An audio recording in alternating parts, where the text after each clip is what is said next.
The cars that bankrupted their makers. Imagine pouring millions into designing the next big thing in the car world, only to end up broke, mocked, and used as a business school cautionary tale. Yeah. Some cars didn't just flop, they dragged their entire companies down with them. Today, we're diving into the most infamous cars that bankrupted their makers. These weren't just bad cars, they were financial black holes with four wheels. Let's talk about how overconfidence, bad timing, and plain old bad decisions led to some of the most expensive automotive failures ever. Number 1. DeLorean DMC-12. You probably know the DeLorean from Back to the Future. Cool gull-wing doors, brushed stainless steel body, a futuristic look that made it a pop culture icon. But the car was a total disaster in real life. When John DeLorean left General Motors in the late 70s, he dreamed of building his own car company that would challenge the big players. And he launched the DeLorean Motor Company in Northern Ireland, using hefty government subsidies. On paper, the DMC looked like a winner. In reality, it was plagued with issues. The engine was underpowered for the car's weight. Quality control was horrible. The car was overpriced at nearly $25,000 in the early 80s, which is about $80,000 today. By 1982, after less than 2 years of production, the company collapsed. They made only around 9,000 cars. And John DeLorean's arrest in an FBI cocaine sting operation, even though he was acquitted later, was the final nail in the coffin. This wasn't just a car fail. It was a perfect storm of arrogance, overreach, and wishful thinking. Number 2. Saab 95NG, New Generation. Saab was once the quirky but beloved Swedish carmaker known for safety, aviation-inspired design, and turbocharged engines.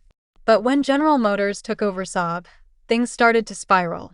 GM tried to make Saab more mainstream, but the cars started losing their identity. Then came the 2008 financial crisis, and GM was forced to offload Saab.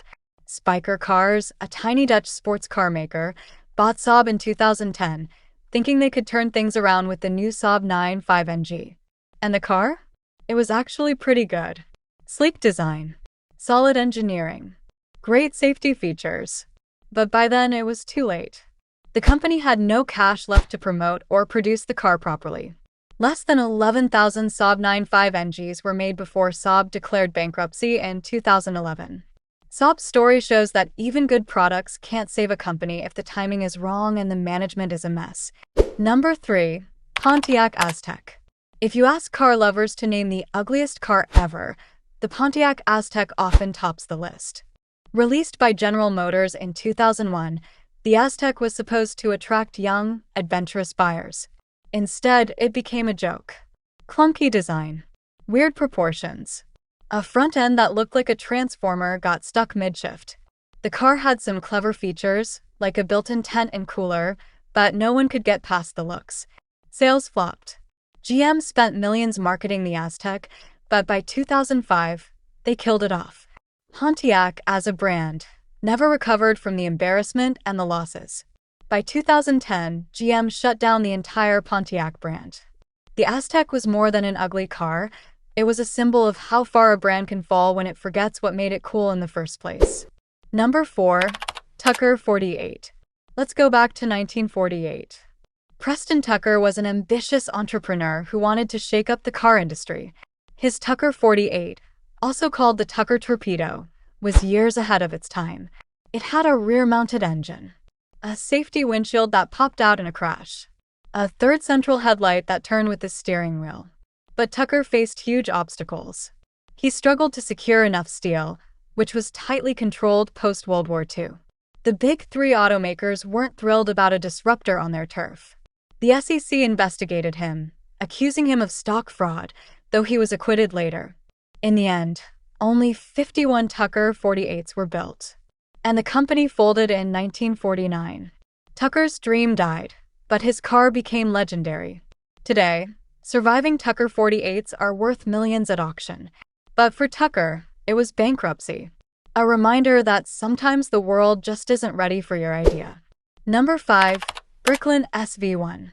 Malcolm Bricklin was a serial entrepreneur who wanted to build a safe, affordable sports car in the 1970s. That was his pitch for the SV-1, which stood for Safety Vehicle 1. It had gull-wing doors, a fiberglass body, and looked like something out of a sci-fi movie. But everything that could go wrong did. The doors were heavy and often failed to open. The body panels didn't fit well. It was underpowered and overpriced. Bricklin convinced the Canadian province of New Brunswick to fund the project, hoping it would bring jobs. But the car was a disaster. The company burned through government money and shut down after just 2,854 cars were made. Bricklin's SV-1 was a classic case of overpromising and underdelivering. Passion alone isn't enough if you can't deliver the basics. The bigger problem: ego versus reality. If you noticed a pattern in all these stories, it's this: dreams without discipline lead to disaster. DeLorean had the hype but not the execution. Saab had the product but no cash. Pontiac had the ideas but forgot the market. Tucker had the vision but fought the wrong battles. Bricklin had the passion but ignored the fundamentals. These aren't just car stories. They're human stories. Stories of people believing they could outsmart the market, skip the hard work, or ignore the warning signs. When you look at these cases, they're perfect examples of what happens when you lose sight of reality. Every one of these car makers chased a dream, but they forgot to check if the road ahead was paved, or if they were driving straight off a cliff. So what can we learn from these automotive disasters? Passion is great, but it needs to be paired with planning. Innovation is powerful, but it must solve real problems. Timing matters. You might have the best idea in the world, but if the world isn't ready, you still fail. These cars were more than metal and wheels. They were lessons. Expensive ones. What other car fails should we explore? Drop your picks in the comments.